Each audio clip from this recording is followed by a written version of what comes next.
সাইয়েদনা ইব্রাহিম বললেন, ঘরের দরজার চৌকাঠ পাল্টে ফেলো। মনে আছে ঘটনা? তা ভুলে গেছেন বোধহয়।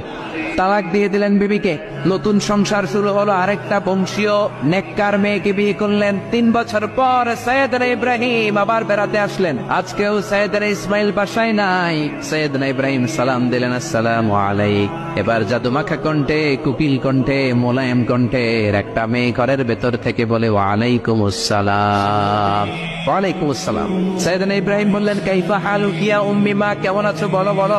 মেয়েটা বলে, আলহামদুলিল্লাহ আলা কুল্লি হাল, সব অবস্থায় আলহামদুলিল্লাহ। সুবহানাল্লাহ পড়ে। সংসার কেমন চলে? কয় খুব ভালো। খাওয়া দাওয়ার অবস্থা কি? কয় আরো ভালো। এবার মেয়েটা বলে, কে আপনি? এই মরুভূমির মাঝখানে রৌদ্রের মধ্যে দাঁড়িয়ে দাঁড়িয়ে কথা বলেন, কেউ তো কোনোদিন আমাদের খোঁজ নিতে আসে না, কে আপনি? ঘরে আসেন। সাইয়েদনা ইব্রাহিম বলে, না, আমার পরিচয় দিব না, ঘরেও আসবো না। মেয়েটা বলে, আপনি যদি ঘরে না আসেন আমি কিন্তু রাগ করবো। সুবহানাল্লাহ কোন। জোর করে ঘরে নিলেন, শরবত খাওয়ালেন, খেজুর খাওয়ালেন, রুটি খাওয়ালেন, মাংস খাওয়ালেন।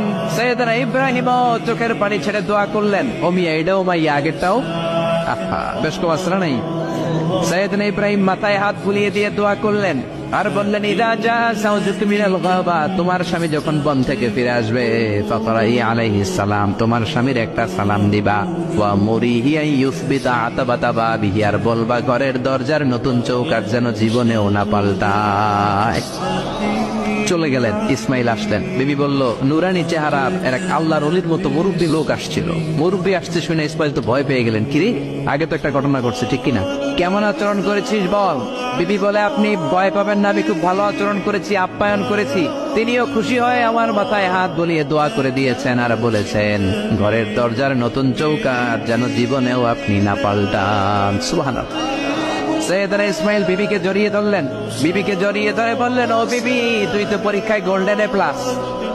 যেই মুরব্বী লোকটা এসেছিল সাধারণ কোনো মানুষ নয়, তোমার শ্বশুর আমার বাবা ইব্রাহিম খালিল। আমার বাবা যেই কথা বলে গিয়েছেন, যে ইঙ্গিত দিয়েছেন, এটা তো গ্রিন সিগন্যাল। আমার বাবা বলেছেন, তোমার যেন কোনোদিন তালাক না দেই, তোমার যেন ছেড়ে না দেই। এই যে তোমার হাতটা দুনিয়ার বুকে ধরলাম, জান্নাতে যেন তোমার হাত ধরে এই দুজনে জান্নাতে ঢুকে যায়। এজন্য বাবা মায়ের দোয়ার দরকার আছে না নাই? মায়ের দোয়ার